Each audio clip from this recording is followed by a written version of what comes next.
dan kemuliaan yang kau beri di hidupku.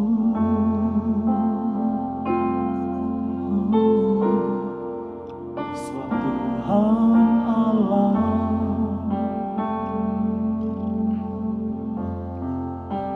matahari dan perisai, kasih dan kemuliaan yang kau beri di hidupku. Bolehkah saudara mengangkat tanganmu? Sebab lebih baik satu hari di pelataranmu daripada 1000 hari di tempat lain. Berikan tepuk tangan sorak-sorai bagi Tuhan Yesus. Sebab Tuhan Allah sungguh matahari dan perisai, biar kasih dan kemuliaan yang kau beri di hidupku. Nikmati pujian ini saudara. Sebab Tuhan Allah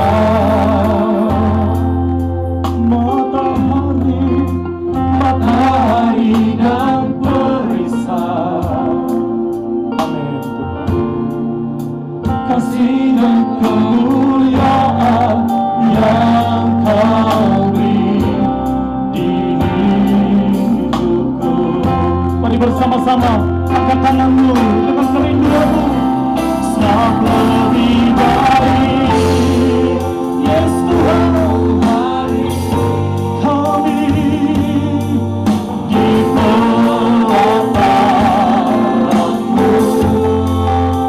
daripada 1000 hari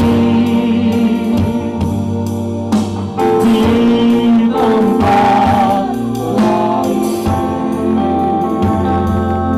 Sekali lagi sama-sama. Sebab Tuhan Allah, amin Tuhan, matahari dan perisai, kasih dan kemuliaan yang kau beri di hidupku. Lagi katakan sebab Tuhan Allah, kami menghormatimu Tuhan. Matahari dan perisai, ya Rabbi,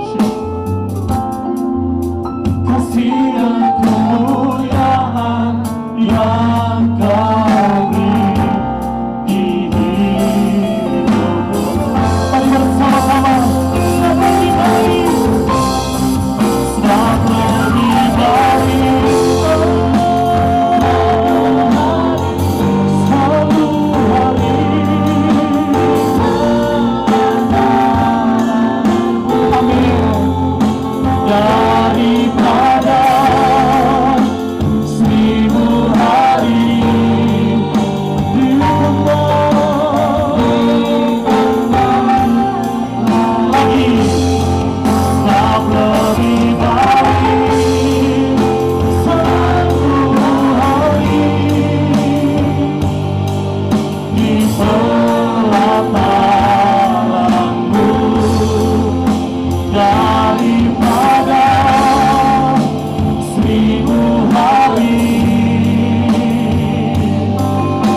di tempat lain. Biar musik saja menyembah Tuhan. Ini setiap kerinduan hati kami Tuhan. Kami mau berada di hadirat-Mu. Sebab di hadirat-Mu ada damai sejahtera. Sebab di hadirat-Mu ada sukacita Tuhan. Haleluya.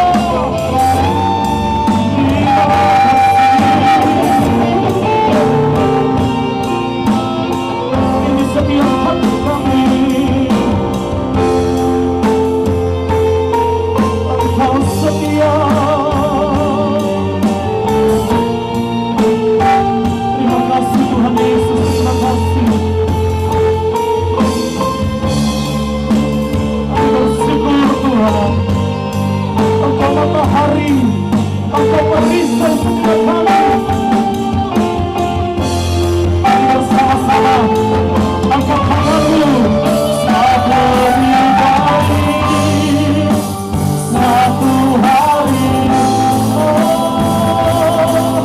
di pelataranmu dari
ada 1000 hari di tempat lagi satu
Namamu besar Tuhan,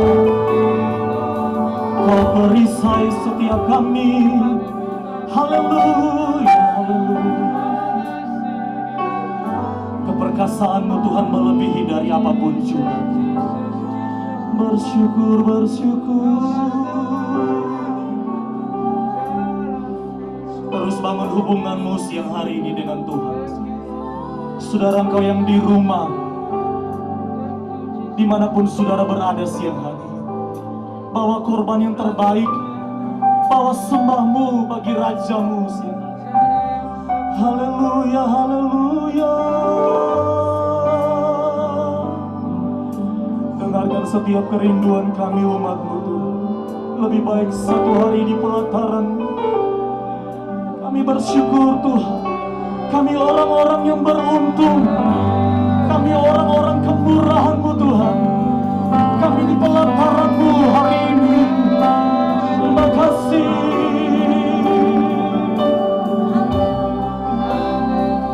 Haleluya, haleluya.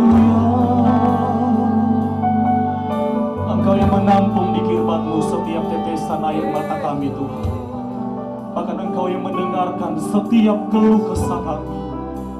Terima kasih Tuhan, terima kasih. Mari dalam hadirat Tuhan saudara boleh berdiri perlahan-lahan saudara. Mari berdiri siang hari ini.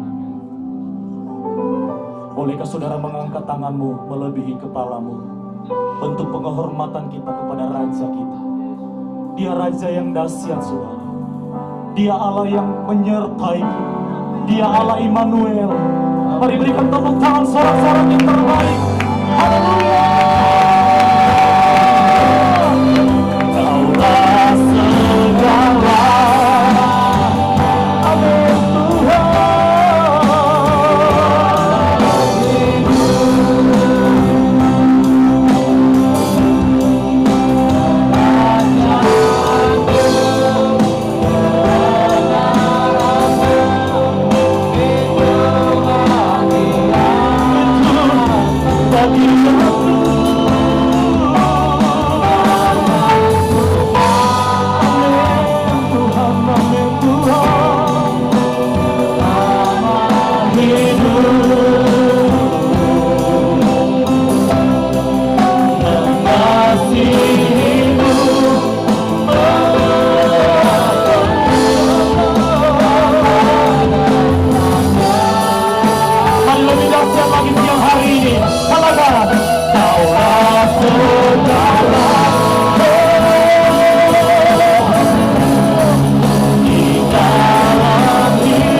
Bersyukur bahwa pada hari ini kami bisa menyembah Tuhan dan kami akan terus menyembah Tuhan karena tidak ada yang seperti Engkau. Engkau terlalu baik bagi kami. Lawat kami dengan kuasa-Mu dan berbicaralah kepada kami Tuhan supaya kami memperkenankan hati-Mu. Kami mengerti apa yang ada di dalam hati-Mu. Terima kasih Bapa. Terima kasih Tuhan, sudah terlalu banyak waktu yang kami gunakan di dalam kesia-siaan.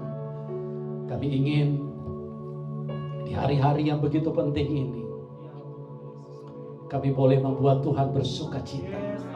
Kami boleh membuat Tuhan tersenyum. Karena itulah yang menjadi dasar kehidupan kami. Terima kasih Bapa, lawat kami dengan kuasa-Mu, dan kami siap diberkati Tuhan. Di dalam nama Tuhan Yesus, semua yang percaya berkata, amin. Puji Tuhan. Selamat siang Bapak Ibu. Apa kabar? Ya, puji Tuhan. Terima kasih.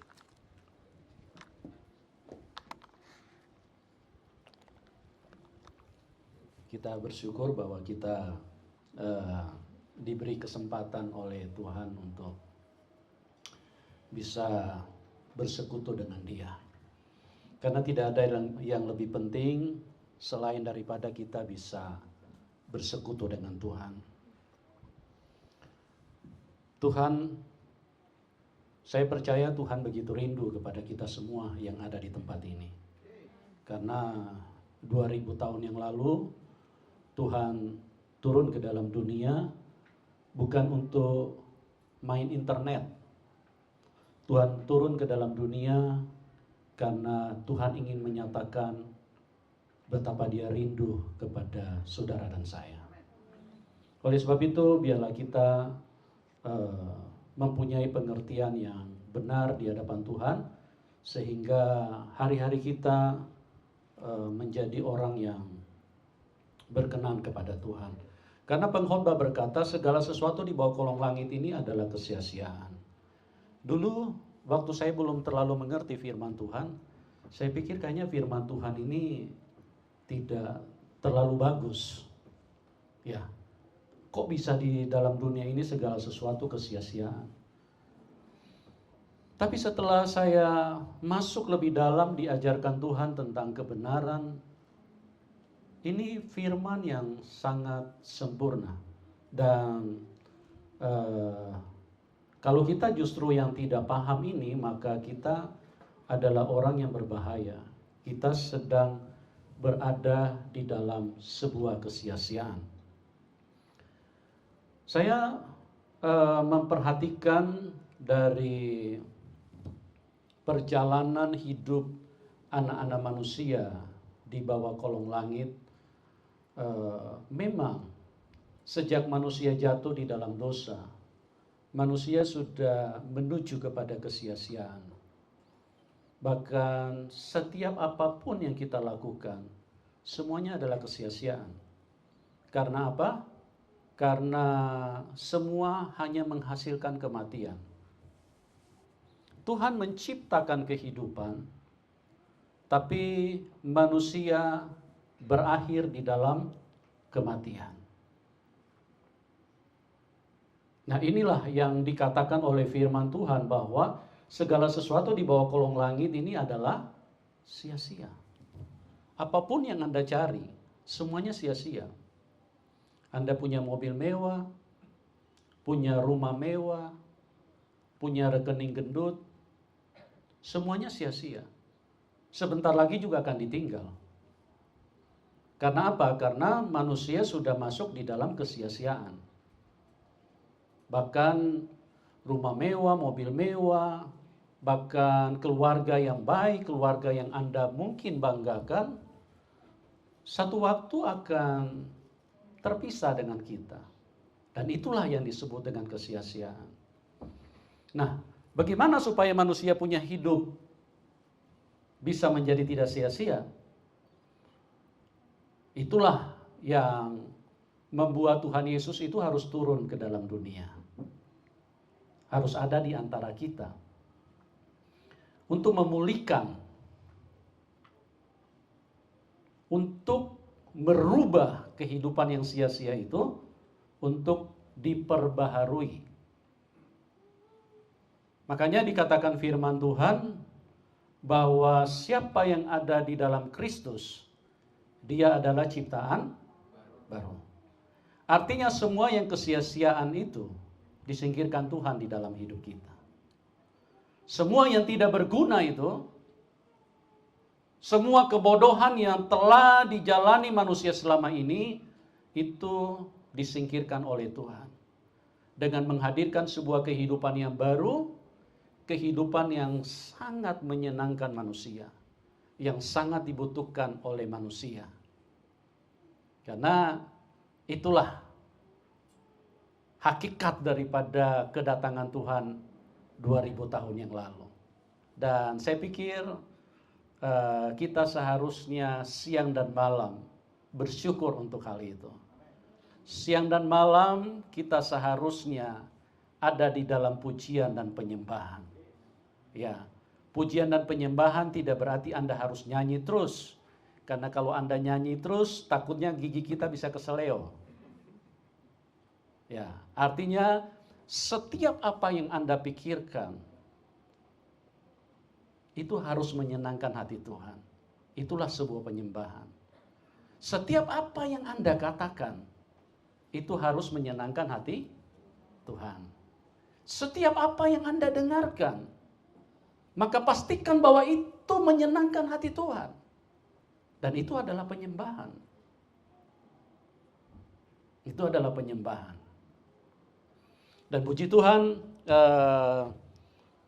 tadi saya sempat bincang-bincang dengan Bapak Gembala, dan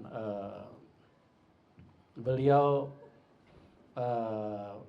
ingin supaya saya berbagi, ya, kenapa saya masuk di dalam dunia apologet, artinya suara iman, ya.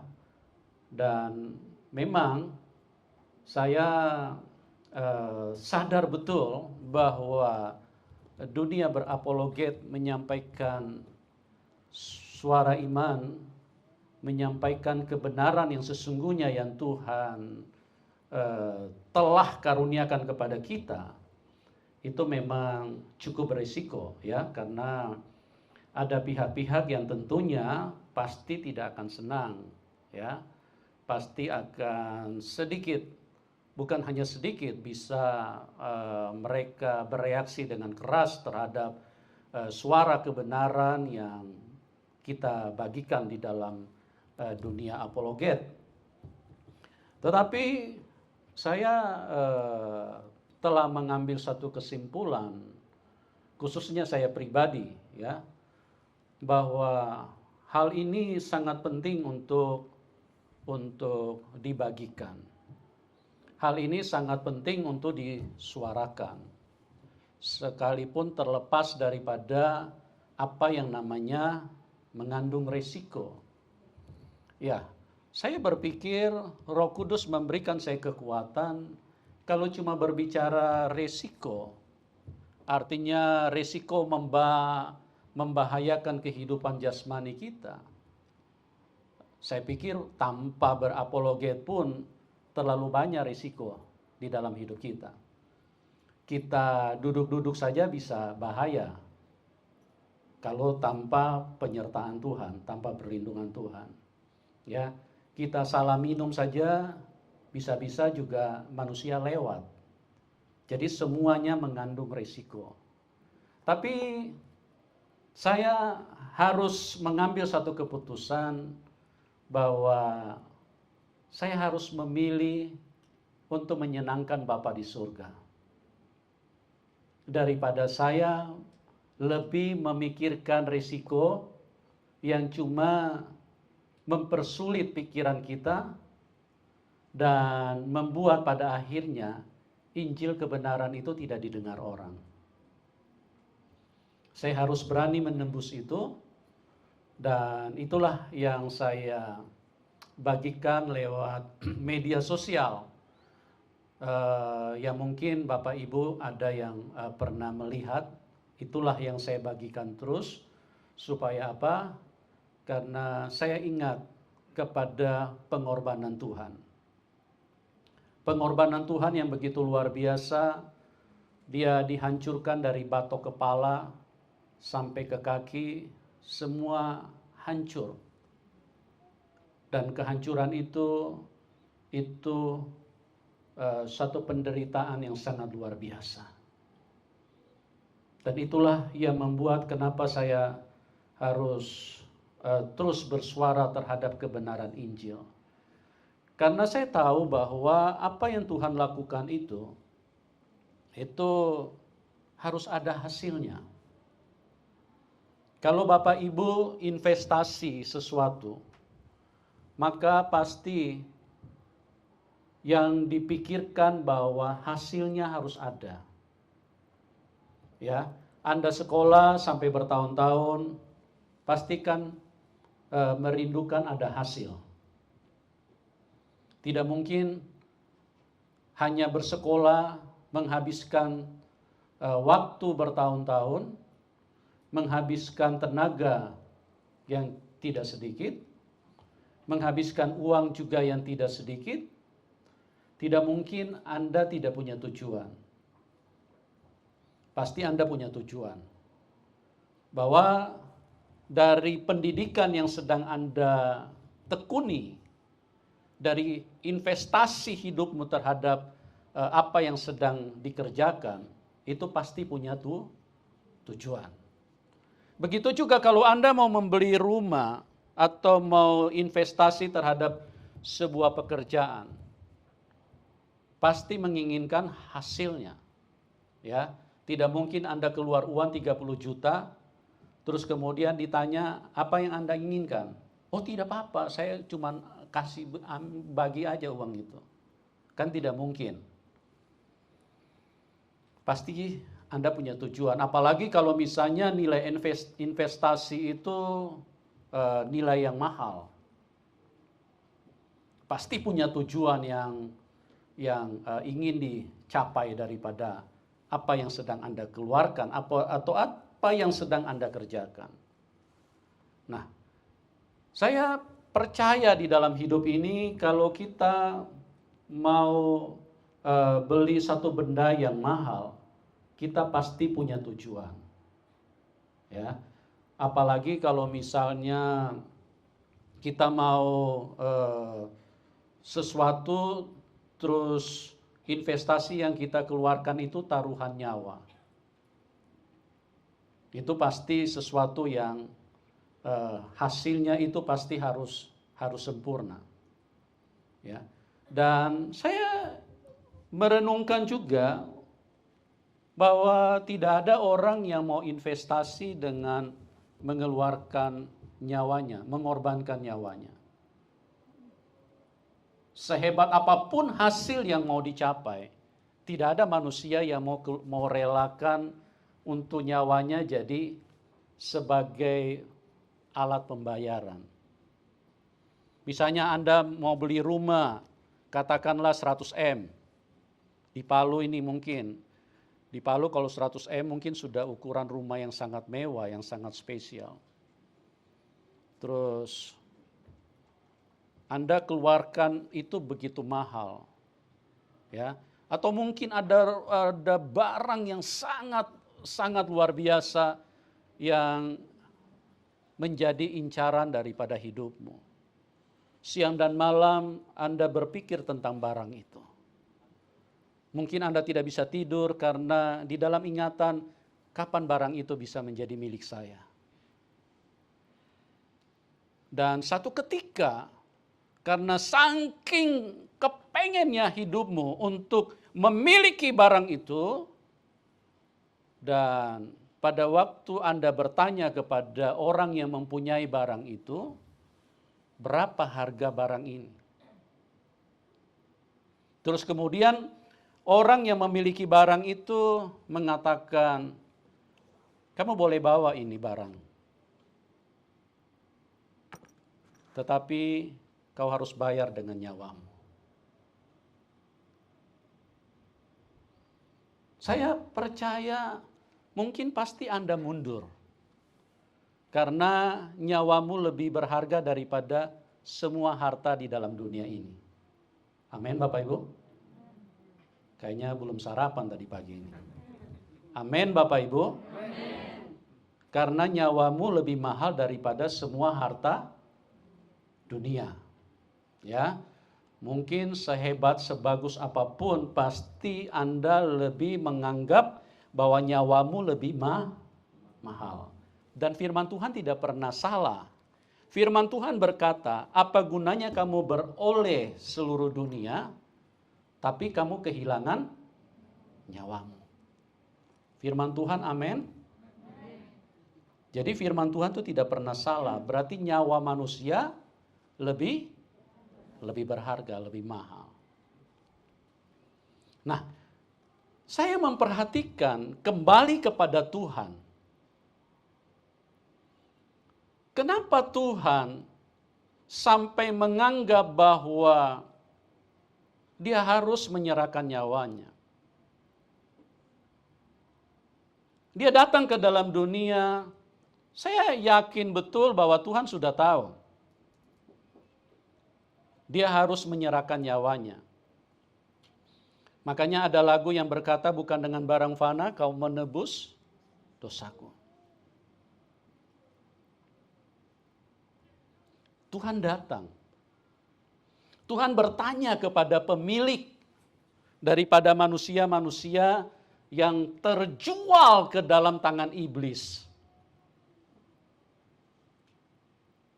Berapa harganya pendeta Gultom? Ini saya kira-kira bahasakan seperti itu. Waktu Tuhan sedang transaksi dengan musuh yang si jahatnya luar biasa ini, yang sangat sadis dan sangat mematikan manusia ini, berapa harganya pendeta Gultom? Pertanyaan Tuhan kepada iblis. Iblis menjawab dengan jawaban seperti ini. Kau boleh membawanya, kau boleh mengambilnya. Tapi kau bayar dengan nyawamu.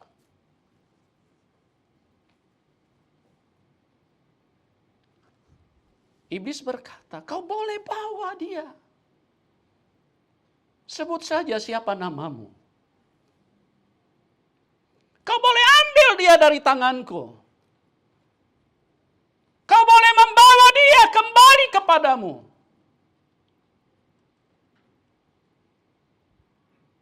Tapi bayar dia dengan nyawamu.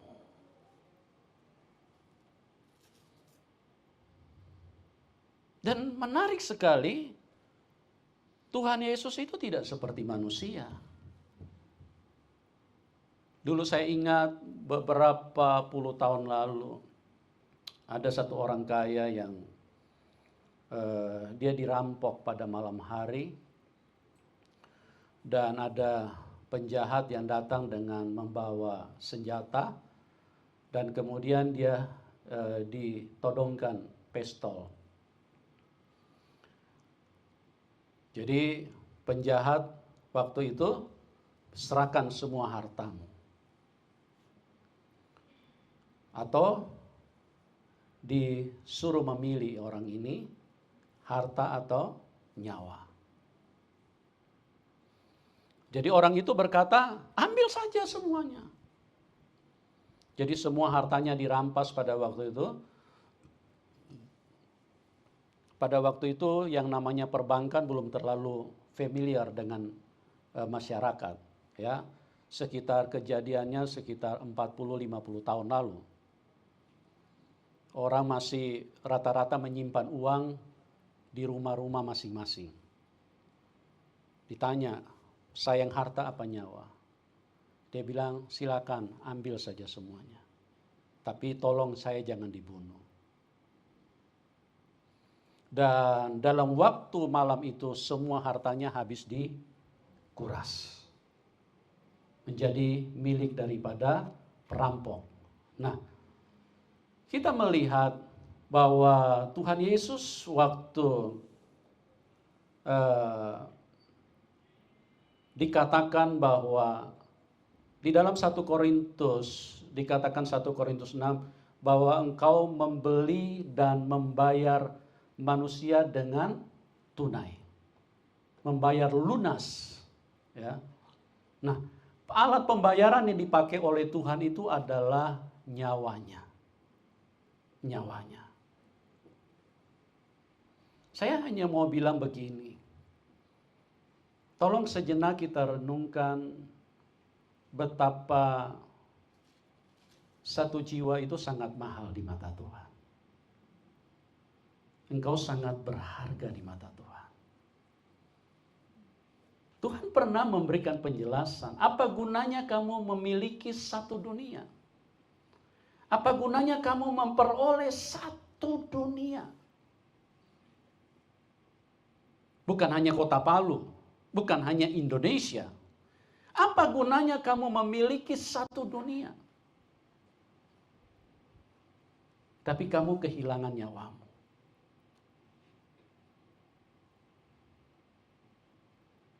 Jadi inilah yang saya katakan tadi, kenapa Tuhan waktu turun ke dalam dunia, itu dengan satu kesimpulan, dia sedang mempertontonkan, dia sedang menyatakan kepada dunia roh, para malaikat di surga, bahwa Anda dan saya itu nilainya tidak terhingga. Bahwa hidupmu sangat berharga. Tuhan tidak bisa duduk tenang di tahtanya. Tuhan tidak bisa duduk tenang di dalam kebesarannya. Dia tidak bisa tinggal tenang di sana. Karena di dalam pikirannya itu ada sesuatu yang sangat berharga yang harus dia miliki, yang harus menjadi miliknya. Dan itu sudah terjual oleh karena kebodohan manusia itu sendiri.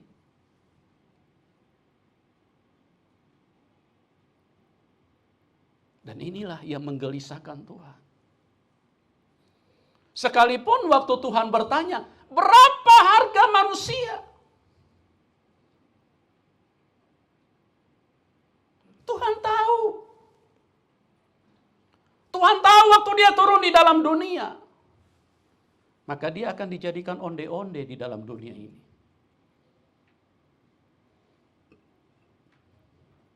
Dia akan dijadikan korban yang luar biasa. Dan iblis menjawab bahwa kematian itu adalah harga daripada manusia. Engkau harus bayar dengan nyawamu. Kenapa sampai iblis menetapkan kematian?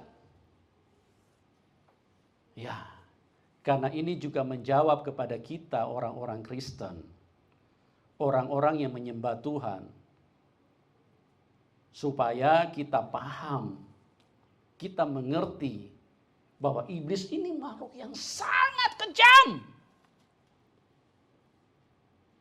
Yohanes 8 ayat 44, iblis adalah pembunuh manusia sejak semula. Iblis adalah pembunuh manusia sejak semula. Banyak orang Kristen ini tidak mengerti. Mereka pikir terlahir di dalam dunia ini seperti satu sukacita besar. Tidak, saudaraku. Kebenaran tidak mencatat seperti itu. Kalau Anda mau baca tentang kehidupan yang sesungguhnya, nanti pulang di rumah baca Ayub pasal 3. Karena kita tidak punya waktu, saya tidak bisa jelaskan sampai ke situ. Jadi di situ dulu saya waktu baca ini, saya menganggap ini Ayub ini sepertinya orang tidak tahu bersyukur. Karena dia mengutuki hari kelahirannya di situ. Dia kutuk habis hari kelahirannya. Dulu saya pikir ini Ayub ini apa-apaan ini. Kayaknya tidak cocok dia dibilang hamba Tuhan. Kayaknya dia tidak tahu bersyukur dengan hari, dengan kelahirannya. Tapi setelah saya renungkan firman Tuhan itu tidak pernah salah. Saya olah dengan Roh Kudus yang terus Saya cari kebenaran ini apa sesungguhnya. Kenapa kok Ayub ini mengutuki hari kelahirannya? Ya, ternyata memang itulah yang benar. Manusia terlahir sebagai makhluk hidup. Diciptakan dalam kebahagiaan oleh Tuhan. Tapi waktu manusia masuk ke dalam dunia ini, dia harus berhadapan dengan kematian yang sangat mengerikan. Karena tidak ada orang kalau lagi ada kematian, terus kemudian dia sambil tertawa. Saudara saya sudah mati. Air mata berlinang di antara keluarga. Tapi kematian tidak punya belas kasihan. Karena apa? Karena dunia ini dikuasai oleh iblis. Anda bisa baca di Yohanes 12 ayat 31. Catat saja, Yohanes 14 ayat 30. Yohanes 16 ayat 13. Bahwa iblislah penguasa dunia ini. Waktu Tuhan Yesus datang, dia harus datang menyelesaikan itu. Dia harus bereskan ini. Musuh yang sangat keji. Yohanes 10 ayat 10 berkata, pencuri datang hanya untuk mencuri, membunuh, dan membinasakan. Kalau kita mengerti ini, maka kita akan menjadi hati-hati sekali di dalam perjalanan iman kita. Karena kita ada di dunia yang sangat jahat. Dunia yang sangat mematikan. Dunia yang sangat berbahaya buat kita. Justru karena dunia ini sangat jahat, maka Tuhan Yesus harus tinggalkan tatanya untuk ada di tengah-tengah dunia yang sangat berbahaya buat manusia. Untuk apa? Bukan untuk menikmati dunia, tapi untuk berperang melawan dunia.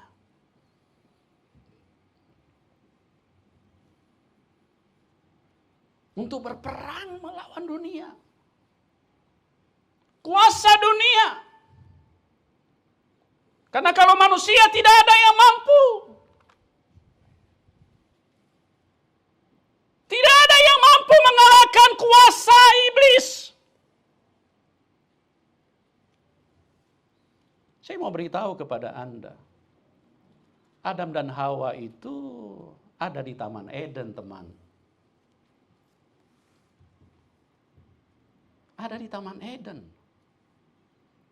Kehidupan yang sangat kudus. Kehidupan yang sangat suci, yang sangat bergairah, yang sangat menyenangkan.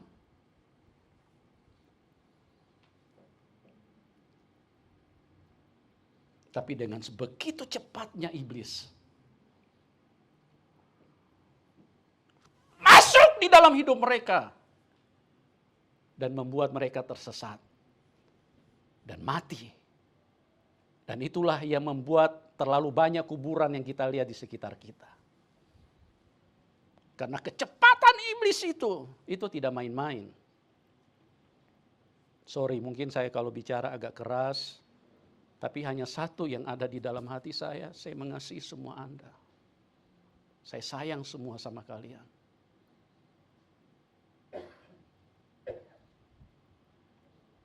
Karena kalau kita tidak mengerti kecepatan iblis, mohon maaf ya, tidak mungkin ada yang selamat. Memang Tuhan juru selamat. Tuhan sudah memberikan keselamatan itu. Tapi kadang-kadang kita lalai mengerti tentang iblis ini dengan benar. Adam dan Hawa bukan lagi di diskotik, bukan lagi sedang goyang-goyang mabok ini, narkoba. Enggak, ada di taman Tuhan. asik mereka dengan persekutuan yang begitu luar biasa dengan Tuhan yang maha baik. Apa yang kurang di situ? Oh, luar biasa itu persekutuan. Adam dan Hawa bukan sedang transaksi narkoba, bukan sedang jual-jual mafia, bukan. Tidak, teman. Mari renungkan baik-baik firman Tuhan. Mereka tidak sedang melakukan prostitusi, sedang berzina, terus pesta seks di situ, tidak. Mereka sedang ada di dalam persekutuan yang begitu luar biasa dengan Tuhan. Dan belum ada orang jahat di situ yang ngajak-ngajak. Itu tetanggamu cantik. Ayo main mata sama dia. Belum ada orang jahat di situ.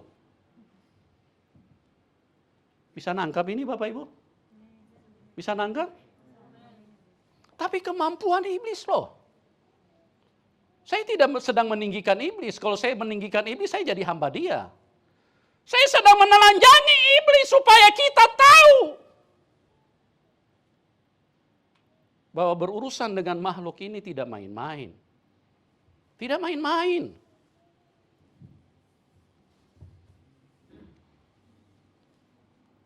Jadi kita jadi orang Kristen, jangan sok.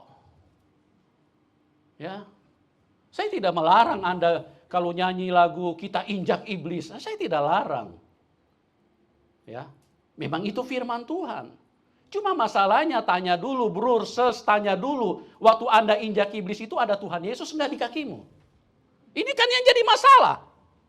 Kalau tidak patah kakimu.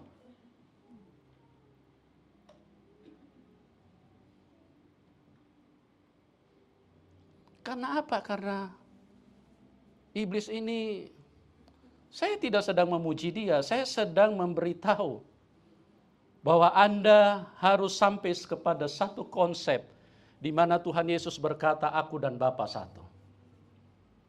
Amin. Amin. Aku dan Bapa satu. Artinya Anda harus membangun hubungan dengan Tuhan yang tidak terpisahkan sedikit pun. Di mana Bapa, di situ Anda. Di mana Anda, di situ Bapa. Ya? Jangan di mana Anda, di situ selingkuhan. Ya. Mudah-mudahan bisa connect ya. Puji Tuhan. Di mana Bapa, di situ anak. Di mana anak, di situ Bapa. Di mana gereja, di situ Tuhan. Di mana Tuhan, di situ gereja. Amin. Jangan gereja lari sendiri. Tuhan nggak tahu di mana.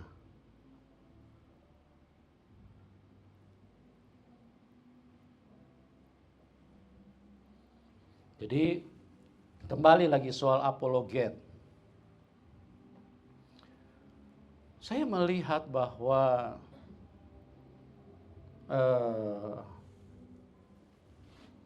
kebenaran itu sejak dari semula sudah diselewengkan, disesatkan oleh si jahat. Dialah bapa pendusta. Iblis adalah bapa pendusta. Nah, kembali kepada tadi, saya mengatakan bahwa Tuhan investasi nyawanya di dalam hidup ini. Tuhan memberikan nyawanya untuk membeli, bukan membeli Avanza, ya, tapi membeli, sebutin, gak usah sebutin kuat-kuat, di dalam hati saja, sebutin namamu. Tuhan itu membeli kita.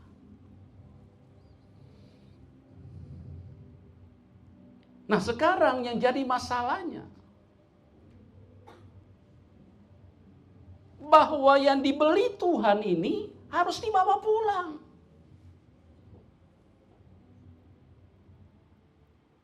Betapa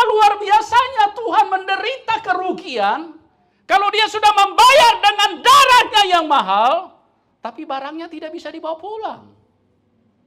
Bisa nangkap ini? Tapi tidak bisa dibawa pulang. Kenapa tidak bisa dibawa pulang? Ya, karena penyesatan ini ada di mana? Penyesatan ini ada di mana-mana. Penyesatan ini dimulai dari mana? Dari Taman Eden. Dari Taman Eden, Bapak Ibu. Makanya tidak heran kalau sekarang ini manusia itu lebih senang dengan kebohongan. Mungkin kalau Anda lihat berseliweran berita-berita di media-media yang kita saksikan, kayaknya manusia lebih senang dengan berita-berita kebohongan. Makanya yang diberitakan kebohongan malah lebih cepat laku. Karena memang ada yang mengendalikan, itulah si jahat. Dan dunia ini dikuasai oleh si jahat. Kita lihat, kita kembali kepada Taman Eden. Tuhan berfirman kepada manusia. Jadi Tuhan itu bekerja dengan firman-Nya. Tuhan itu bertindak dengan firman-Nya. Tuhan itu dimengerti dari firman-Nya. Makanya di dalam Yohanes 1 ayat 1, pada mulanya adalah firman. Firman bersama-sama dengan Allah dan firman adalah Allah. Nah, firman itu iblis tidak mau firman itu sampai kepada manusia.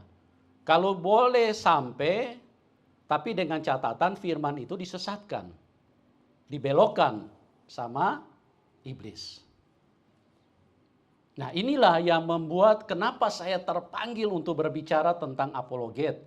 Jadi apologet itu bukan hanya sekedar beradu argumentasi, tidak. Itu cuma kulitnya. Tapi melihat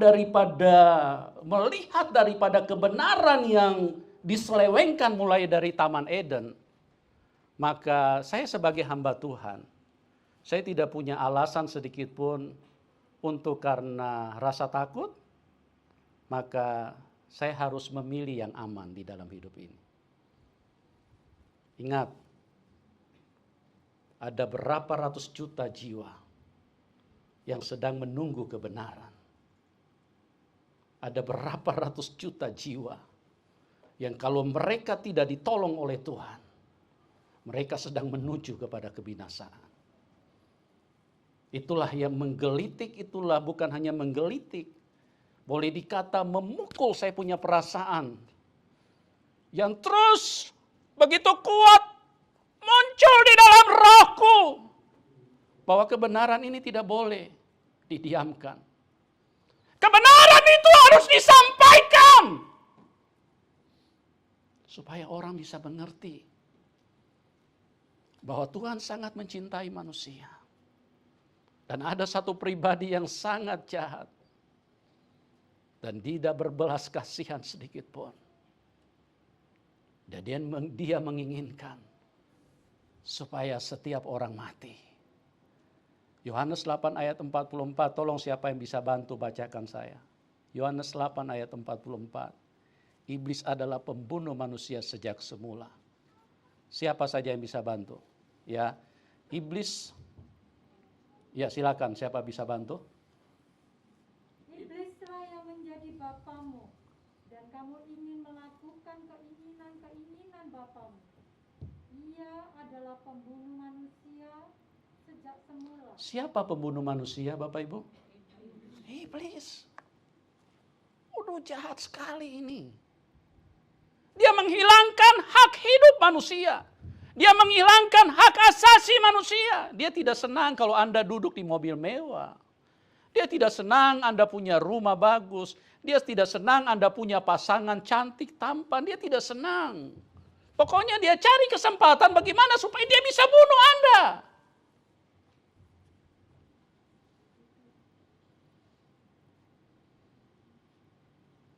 Nah, betapa jahatnya iblis ini.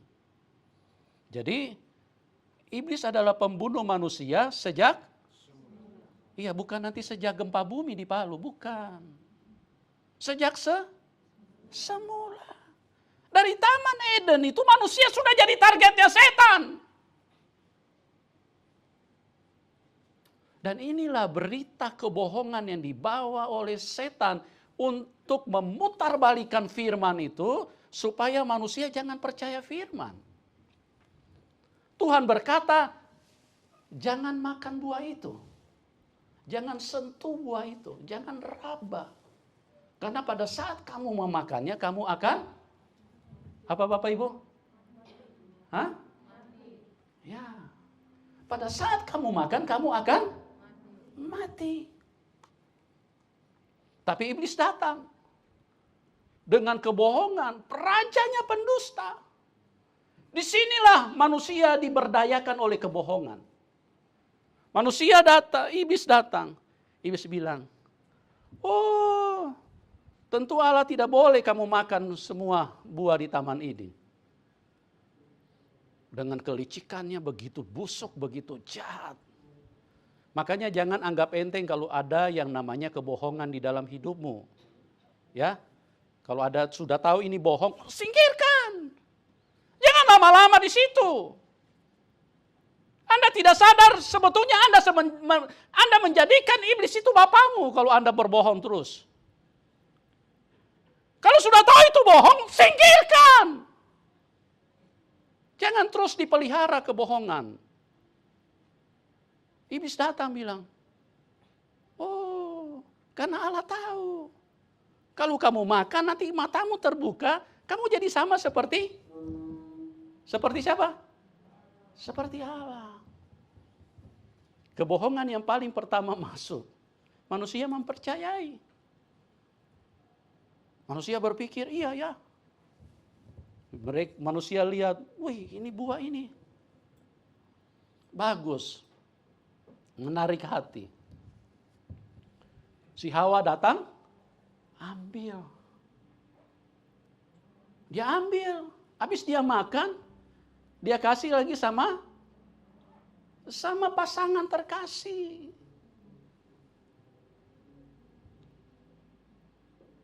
Dia bagi sama Hawa sehidup semati.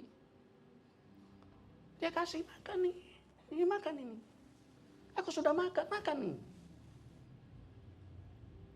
Nah, Adam pun mengambil, makan.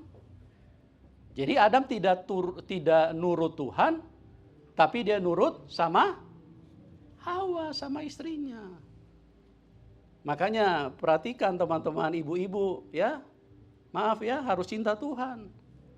Karena kalau Anda tidak cinta Tuhan, nanti Anda bisa jadi racun buat suamimu. Maaf ya. Harus cinta Tuhan. Bukan cuma cinta suami. Cinta suami nanti Anda bawa buah lagi. Ini makan. Nah, itu kan? Nah, cinta Tuhan. Jadi kalau Tuhan sudah berfirman, sudah tahu salah, dengar kata Tuhan.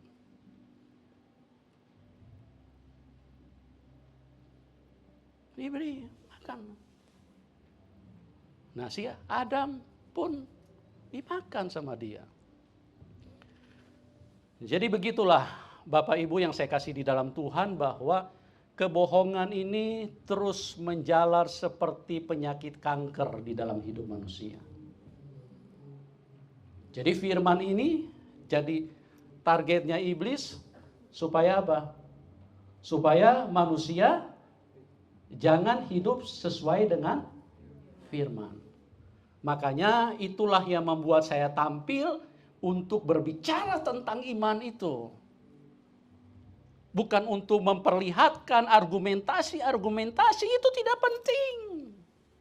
Yang penting itu firman ini harus dikenal orang. harus didengar oleh setiap telinga, harus dengar firman. Karena hanya firman yang bisa menyelamatkan manusia. Di luar kebenaran, manusia tidak bisa selamat.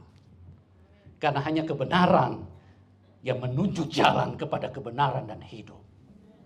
Hanya kebenaran yang bisa bawa manusia kepada keselamatan. Sekalipun risikonya besar. Itulah yang memacu saya. Dengan waktu yang sangat singkat ini, saya punya dua pilihan. Saya mau diamkan kebenaran ini, atau saya mau suarakan lewat mulut saya. Mulut saya tidak hanya dipakai untuk makan nasi padang. Ya, dipakai yang penting ini bicara Injil, ini kebenaran. Bukan hanya dipakai untuk makan roti, tapi untuk menyampaikan ini firman yang selalu diselewengkan oleh iblis itu. Supaya jangan sampai orang mengenal firman.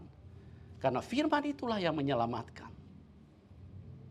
Firman itu adalah kebenaran. Makanya Tuhan Yesus berkata, Yohanes 14 ayat 6, Akulah jalan, kebenaran dan hidup. Tidak ada seorang pun yang dapat datang kepada Bapa kalau tidak melalui aku. Ya, mana bisa orang mau datang kepada Bapa di luar Tuhan Yesus? Mana jalannya? Mau jalan tol? Di Palu kan belum ada jalan tol. Mau jalan apa? Mau jalan gunung? Mau lewat laut? Tidak ada jalannya. Tidak ada jalannya. Tuhan Yesus itu datang membuka jalan yang tertutup selama ini. Ini loh jalan. Dan 2000 tahun yang lalu, dia bukan hanya berbicara, tapi dia memperlihatkan jalan itu. Karena satu-satunya manusia yang terangkat ke surga, itulah dia. Dia adalah jalan itu sendiri. Dia bukan hanya datang membawa bergudang-gudang teori. Untuk berbicara yang bikin telingamu mungkin sudah terlalu berat untuk mendengarkan. Tapi dia membawa. Itu menyatakan, menghadirkannya di dalam hidup kita. Ini loh jalan nak. Yang selama ini kalian cari. Kalian kan rindu semua pulang ke surga. Amin Bapak Ibu. Saya percaya tidak ada di sini yang tidak rindu pulang ke surga. Ya, semua pasti rindu pulang ke. Ini loh jalan nak. Akulah jalan kebenaran. Jalan yang tertutup oleh karena dosa. Jalan yang tertutup oleh karena kebohongan iblis. Jalan yang tertutup oleh karena ketidakberdayaan manusia. Tuhan buka jalan itu. Makanya Tuhan Yesus tidak pernah salah. Akulah jalan. Ya, dialah satu-satunya jalan. Tidak ada yang lain. Karena apa dia berkata begitu? Karena dunia sudah tersesat. Sudah tidak ada jalan. Kenapa manusia mati? Karena tidak ada jalan. Manusia datang ke rumah sakit, tanya sama dokter, masih ada jalan tidak dok? Dokter bilang maaf, kami sudah berusaha tapi tidak ada, kami terbatas. Tinggal serahkan aja sama Tuhan. Paling tinggi dokter bilang kasih makan dia enak-enak. Ya kan? Kasih makan dia enak-enak. Karena sudah tidak ada jalan. Kalau sudah begitu tuh berarti dokter sudah ingin bicara tuh dengan tegas, sudah tidak ada jalan nah. Sudah tidak ada jalan ibu. Mau cari jalan di mana? Tapi dengarkan, di dalam Tuhan Yesus selalu ada jalan. Dialah jalan kebenaran. Tidak pernah ada jalan yang buntu di dalam dia. Karena memang dialah jalan itu. Saat tiada jalan, dia buka jalan. Akulah jalan kebenaran. Ya, memang di luar Tuhan tidak ada kebenaran. Mana ada kebenaran di luar Tuhan? Adam dan Hawa saja yang tidak pernah berbuat dosa,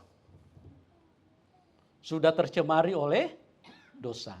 Adam dan Hawa justru merekalah orang yang paling pertama yang melakukan ketidakbenaran. Dan Tuhan Yesus datang menyampaikan itu. Akulah jalan kebenaran dan hidup. Ya, memang dialah kehidupan itu. Manusia mau cari kehidupan di mana?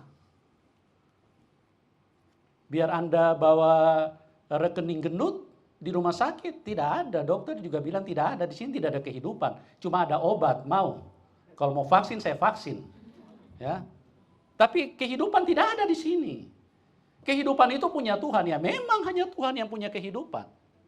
Dan dia buktikan itu bukan hanya ngomong. Satu-satunya manusia yang jebol, yang kuburan tidak bisa menahan dia. Siapa namanya, saudaraku? Tuhan Yesus. Kuburan jebol. Semua yang lain mati terkunci di situ. Tidak bisa keluar. Itu menunjukkan bahwa tidak ada kehidupan di dalam manusia, hanya Tuhan yang punya kehidupan. Makanya kalau orang tidak percaya kepada Tuhan Yesus, kalau orang meninggalkan Tuhan Yesus, berarti dia sedang menuju kepada kematian. Jangan mungkin ada, karena pasangannya banyak uang, calon, ya, dia tinggalkan Tuhan. Kasihan sekali, Anda cari mati. Tidak ada kehidupan. Di luar Tuhan Yesus tidak ada kehidupan.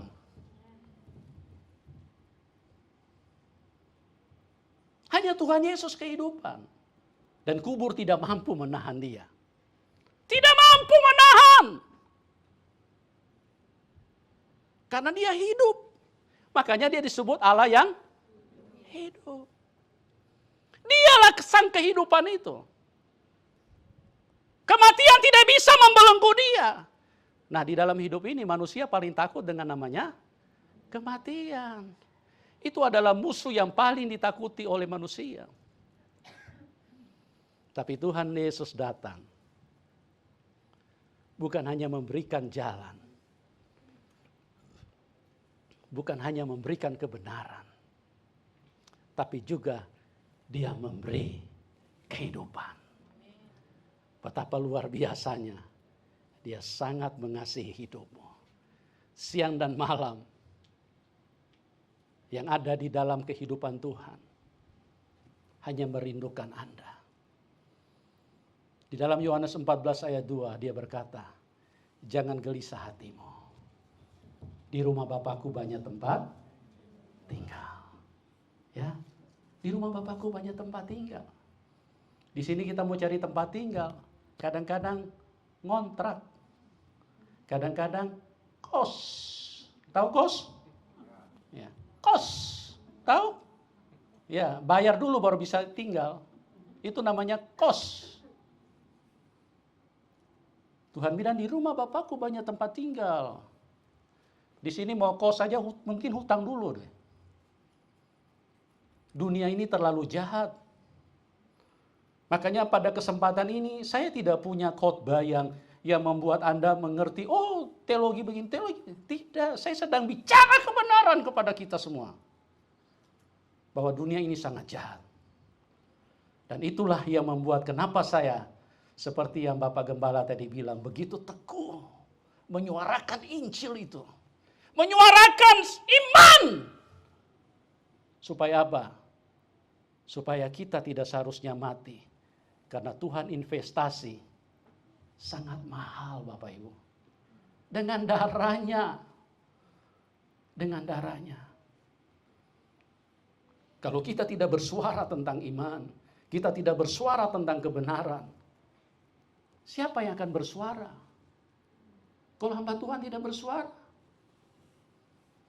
Apa perlu Tuhan pakai batu lagi untuk bicara?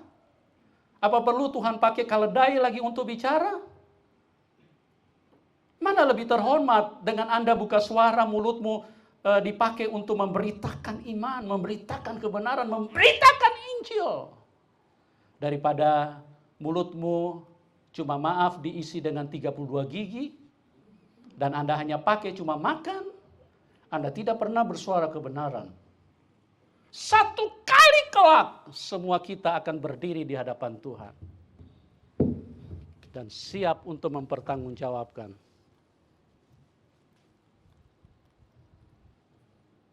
Sudahkah mulutmu mengeluarkan kebenaran itu? Tuhan berkata, aku mati nak, supaya kebenaran itu bisa bersuara. Supaya kebenaran itu bisa didengar manusia. Aku mati nak dengan cara mengerikan. Supaya kebenaran itu didengar orang lain. Sudahkah mulutmu mengeluarkan kebenaran itu? Atau mulutmu cuma dipakai berantem terus? Cuma dipakai untuk maki-maki orang?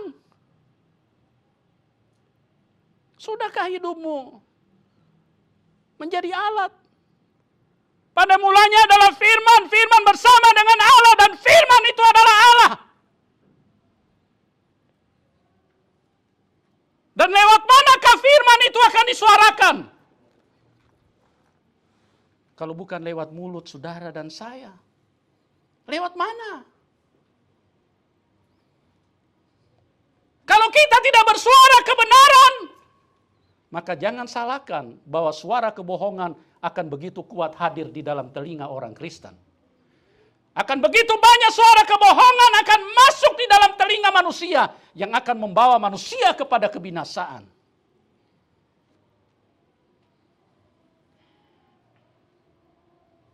Jadi, pergunakan waktu yang ada. Dengar, hidup itu singkat. Siapa yang tahu?